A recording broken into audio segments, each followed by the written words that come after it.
Hello, you wonderful people, and welcome to another episode of Super-Fanta-Fi. This being a show to talk about TV shows of the supernatural, fantasy, and or science fictional genre. For today's episode, I'm going to talk about Upload, Season 2, Episode 6. A lot of really interesting things went down in this episode, so let's break it down. So the A-plot revolves around Nora going with Nathan and Alicia and Luke as kind of like this day trip situation. It's like, oh, let's kind of go out, check out the city, kind of we're like doing a hangout situation, when in actuality, Nathan and Nora are doing this so they can track Choke. Because he's up to something. He basically downloaded himself into a robot because he needed to be somewhere to sign it physically. Obviously, we kind of got a little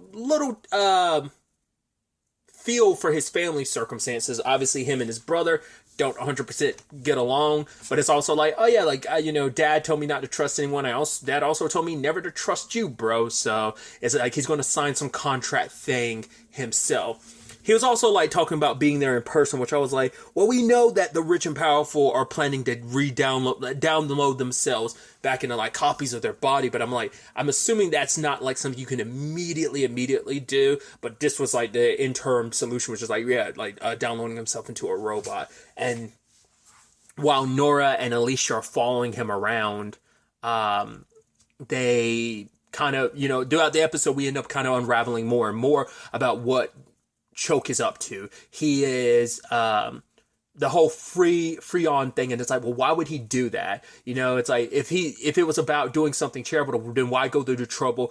Like, because Freon doesn't have the money necessary to buy Nathan's code. Like, there's no way Choke would give him away for free, but even if he did, why would he kill Nathan in the process? So there's a lot that didn't make sense. And so their understanding is like, right, there's a Freon opening up in Queens, but it's like, why specifically here? They look around, even in LA, there's only one. There's a lot scattered across the US. There's like 600. They're meant to be, low for like people who are poor, or low income, like those who can't afford something like a Lakeview situation. So, and obviously that's that conversation, because once again, Choke, I brought this up maybe last episode or the episode before last, whichever one it was, where it was the whole situation of Choke had made that whole point in episode 2 where it's like, oh, I agree with Nathan's perspective, but it seems like, once again, if that was just like his evil ploy of just, oh, once again, don't be evil, obviously, that whole bit, right? So it could just be him trying to not be obvious about how evil he is. Like I said, it seems like he's kind of playing 3D chess when it comes to Nathan. Like, he, I guess, dangles enough to see if Nathan will bite to see, but also maybe he enjoys kind of toying with Nathan a little bit, like, I'm kind of responsible, I played a part in your death, and you don't even remember. Maybe there's a little bit of that. But it turns out the plan it isn't about money, it's about power and control. And it's like, I think the whole, and maybe I because I didn't catch all of it. I should have gone back, but my understanding is like, right, this gives you a lot of political power, because I think by putting these places scattered around, like when you're like profiting from it in that regard, it gives you a lot of power, especially probably like for those who don't, like those on the lower end of income who can't afford something like a Lakeview type of situation, that gives a lot more people in your pocket to kind of swing the way you want them to. Maybe I'm completely misinterpreting that, but it's like some very like evil businessman type of stuff going on, which I guess should come as no surprise. So, but it's like, can you really fight against that? And I think it's been going on for so long now, and it just feels like such an uphill battle that I think even it's kind of wearing on Nathan, that it's like, can you even win? But Nora's like, no, like even if you feel like the odds are stacked against you, got to stand up and keep fighting, because it's that thing of like, if they don't do it, then who will? Because this whole hangout ended up sadly taking a sour turn, because I don't think Luke is as upset as Alicia is when she finds out the truth about what this is all about. I mean, Alicia didn't sign up for the whole thing. It is a thing of Nora should have told her the truth, because at the end of the day, I mean, we haven't really gotten to a lot of Nora's personal life, and we haven't even gotten a lot with Alicia's life, but Nora doesn't, outside of Alicia, we don't really see her have any real friends. I'd go as far as saying, like, no, Alicia's like your best friend. I don't know if I'll go as far as saying she's your only friend, but I'd say, like, she's the person you're closest to. All she really I don't think Nora's always had the best work-life balance regardless. Even more so lately. Especially because she's kind of torn 3 ways. More so 2 ways. Torn between, like, wanting to, Nathan and what he represents, just kind of like the whole, like, this afterlife stuff should be for everyone, but then also the Ludds being very anti all of this because they, once again, believe the worst in people, so.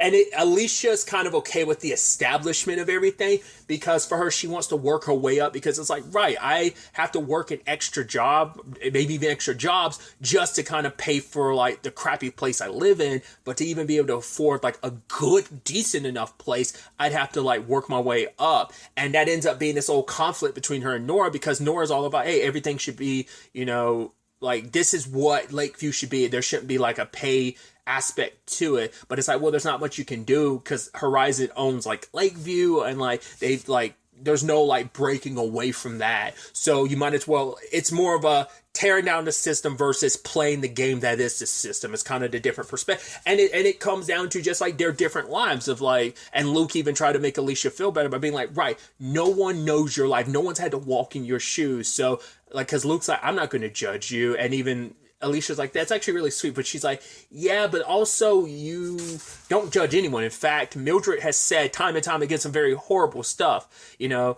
can make the argument it's a different time, but it's like, yeah, but you still like have sex with her. Even Luke's like, yeah, I mean, trippy, it's like, I guess you can't be picky.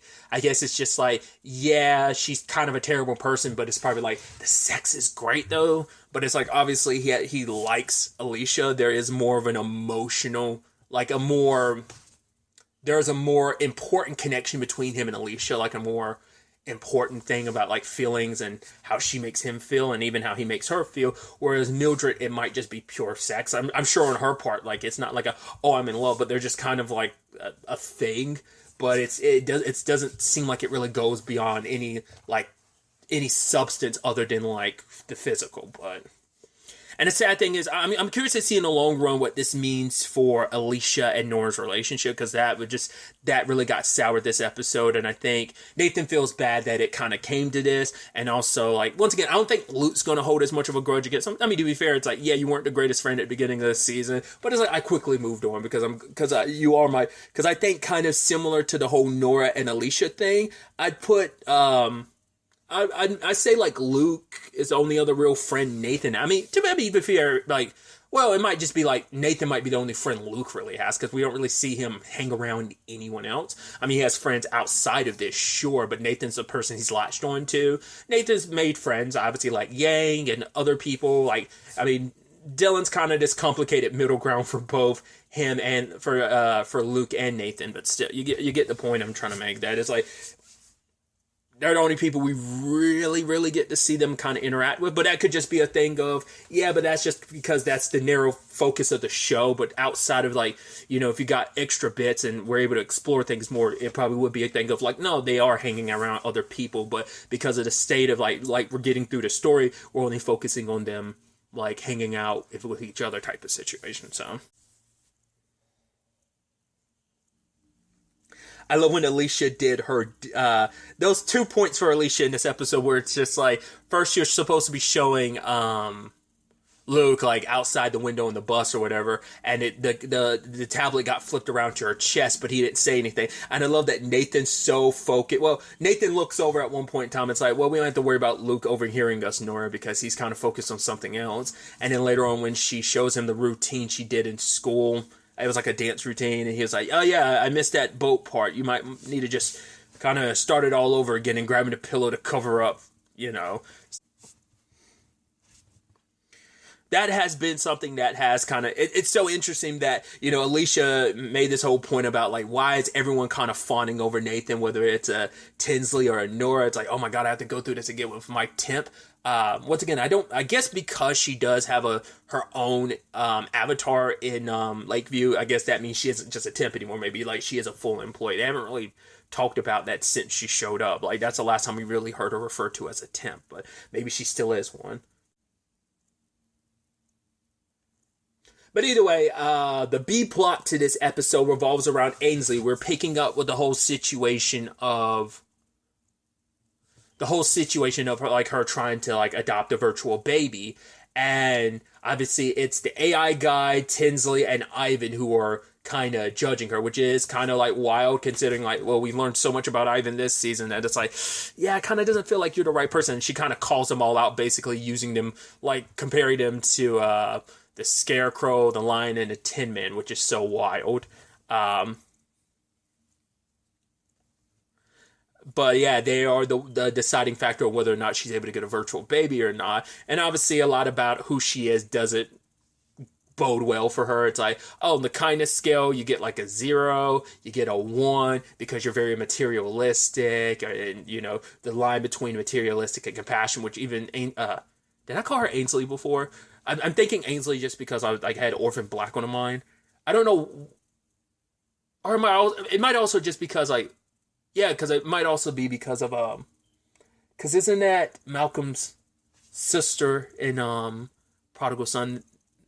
I don't know if I was saying I might have said Ainsley earlier. If I did, excuse me, I meant Ingrid. If I got that wrong, I sometimes, like I said, I get in them mode, and like I said, sometimes I'll mess up names and not even realize it. So if I've been saying Ainsley, I meant to say Ingrid. If not, then I just. This past minute or so, I've just sounded extra crazy. But either way, moving on. But ultimately, Ingrid's mom and brother show up. It turns out they've known exactly what she's been doing. So I would assume, well, not unless it's just her mom and her brother, but not her dad. Or the fact is that they're the ones that showed up, but he didn't, because I guess kind of like, or he kind of doesn't care enough. Maybe not. I don't know. But they're trying to like, hey, like, you're up here pretending to be dead. Like, you should kind of just live your life. It's like, why you're going this far for the person that, you know, that person who's dead, who know, you know, your father had killed. It's like, I love how, I mean, it's already kind of out there in the open, but it's still so wild that we're just openly talking about like, yeah, he actually murdered your boyfriend, you know, so. But I think it's so interesting too, because Ingrid's not really asking about the why either. But that's kind of beside the point for her. I mean, because obviously she has a lot of, like I said, she had a lot of progress last season when it came to her her family. She kind of recognized how terrible they are. And to be fair, she's been isolated from her family this entire episode because she wants to pull further away from them.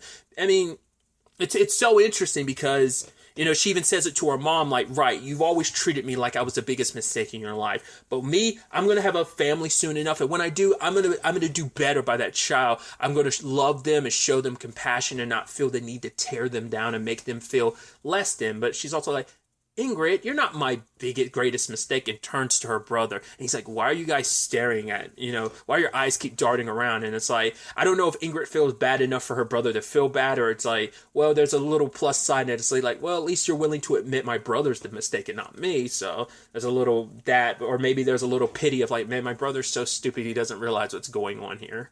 But I love that the person who I thought was so interesting because like the AI guy, now that's the thing of, that this is a previous question I had of like the AI guy. Like, is it just one specific one that's getting smarter and more maybe human-like and growing, or is it kind of spreading to all of them? Because we don't know if it's, because there's the one that's with Ainsley.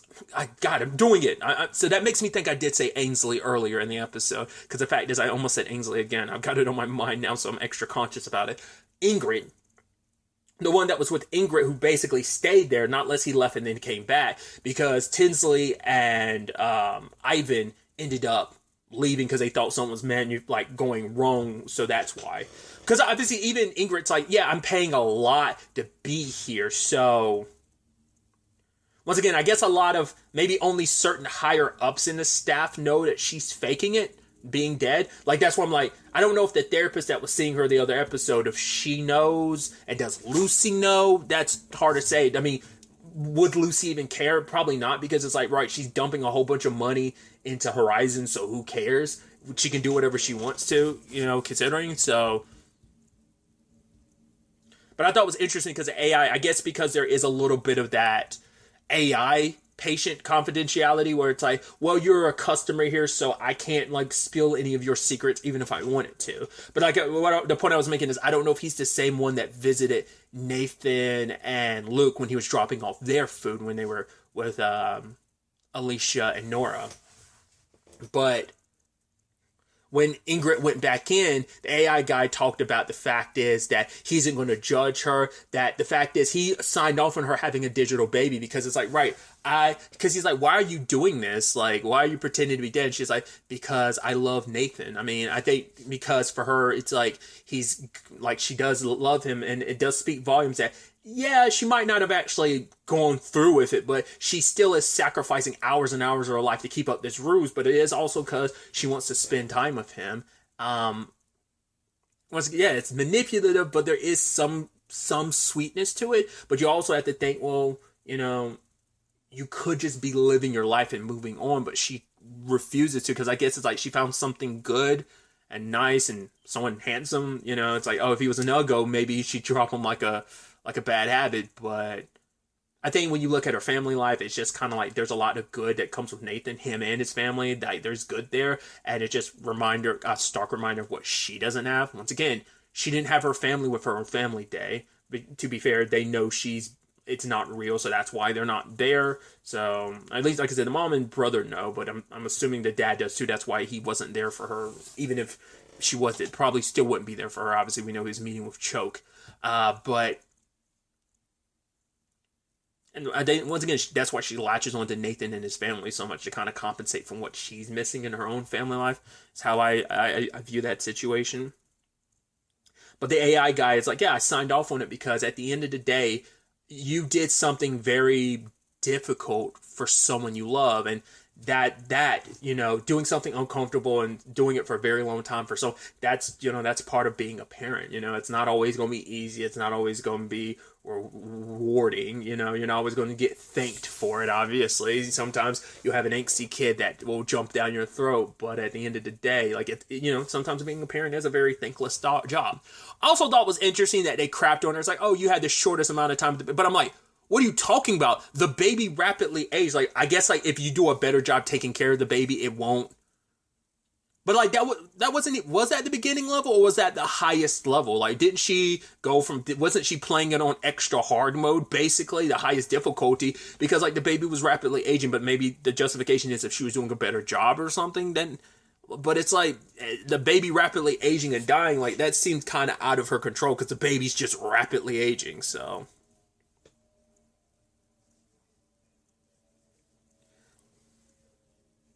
But yeah, that AI guy, like I was bringing up before, when he was with Nathan and Luke, he's like, "Well, is this the real world?" And he was looking at like them through like the things that Nora and Alicia were carrying around, and he was looking at the real world. He's captivated by. So like I said, that's why I don't know if it's the same guy that Tinsley hugged like an episode or two ago, or whether or not, like I said, is it just spreading to... I mean, to be fair, they all stem from the same thing. They're one program. That's what I'm being stupid about. That's what because I'm treating them like they're different things. It's all one program, just splitting itself up. So even if that was a separate dude, they all always form back to the same person. When he needs to do more duties, he splits himself. So it's all the same person. It's not like, oh, these are multiple AIs that look the same. It's like, no, they're the same program, just copying itself. And then a lot of times we'll like combine them back into each other, so it's all the same AI system regardless. So I'm like, so that kind of answers my question that I had earlier. But I'm gonna keep all that in just to let you know my thought process. But Ainsley, once again, she wants to be a good mother, and I think she could be. Like I said, there is moments of growth with Ainsley.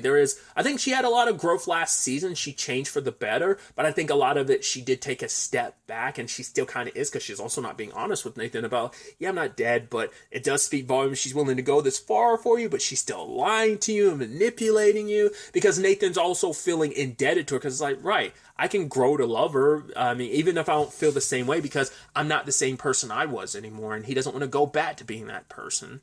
So I think I completely forgot to talk about that last episode, that moment where Nora was like, oh, I could, hide these memories away. That way the mind first doesn't find. But he was like, no, I don't want to do that. Like, I don't want to ever go back to being who I was. I like who I've become now. And I don't ever want to go back to being that selfish prick again. So...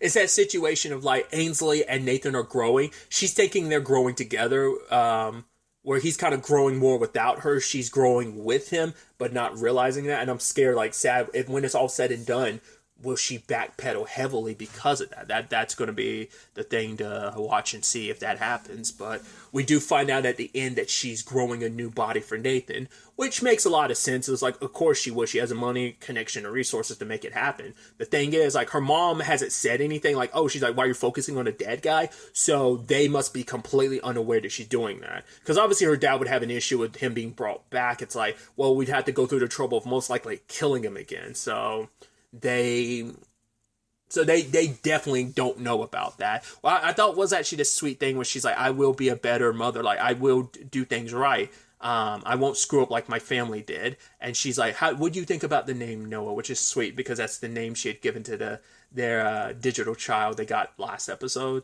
you know?